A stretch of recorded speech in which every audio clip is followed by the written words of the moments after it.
When Santa learned the gospel, he first heard it from an elf.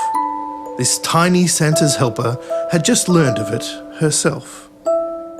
A child had asked for Christmas to receive a Bible book. This elf had made one in the shop, then paused to have a look. She read all about Jesus and the call to follow him. She learned how Jesus lived and taught and died to pay for sin. She learned how Jesus rose again and how he will return.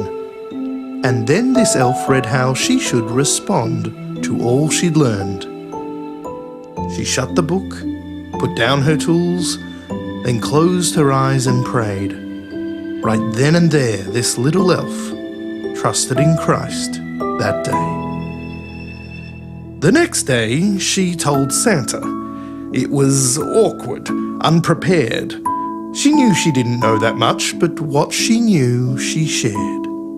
She told Santa the gospel. It was simple, it was short, but a seed was sown in Santa's heart, which grew into a thought. Santa reflected on his life and the message he supported, then compared it to the gospel that the elf had just reported. He'd always thought that everyone was naughty or was nice. He had them all on two big lists. He even checked it twice. He'd always thought you only got a gift if you'd been good. The naughty kids got lumps of coal. That's what he understood. They'd all line up in shopping malls and sit upon his knee and claim that they were always nice as nice can be.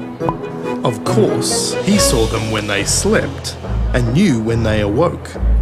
He also knew their nice attempts were pretty much a joke. Their heads weren't filled with thoughts as nice as kindness, peace and joy, but with a never-ending list of their desired toys. He knew their hearts, but he had thought, they're trying to be good. That's good enough to make the list, otherwise no one would. So every year, their good enough with toys would be rewarded. And every year he realised this message he supported. The good will get the presents, the bad will get the coal, and trying to be good enough is good enough for gold. That was the message that he knew, but now he knew another. He had just learned the gospel, so he compared them to each other. The message of the gospel turned his message upside down. The good, the bad, naughty and nice, it switched it all around. There's no one good but God alone, he'd heard Jesus concluded, and those who claim they're good enough are simply just deluded. If there's a list of who is good, that standard we've all missed. And Santa saw that even he was on the naughty list. That shook his world, that rocked his boat, that gripped him in his soul. To think that even Santa Claus deserved a lump of coal. But that was only half of what the gospel message said. It also flipped what happened to the naughty on its head.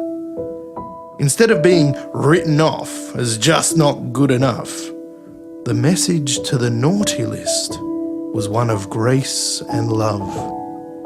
The gospel offered mercy to all those deserving coal. The gospel offered forgiveness and cleansing of the soul. The gospel told how Jesus died our death to pay the price, to reconcile us all to God, both naughty and the nice. This offer was a real gift. Unlike presents 'neath the tree, it was not earned by being good. God offered it for free. Santa compared his message with this new one he had learned. His message said you get the presents your good deeds had earned. the message of the gospel offered something so much greater. Jesus had come to reconcile the world to their Creator. When Santa grasped the gospel, he did not know what to do. And so the elf said nervously, how about I pray with you? So that night at the North Pole, by the fire in his den, with a simple prayer led by an elf, Santa was born again. And now in Christ, forgiven, free, his new life had begun. And Santa had a new message to share with everyone.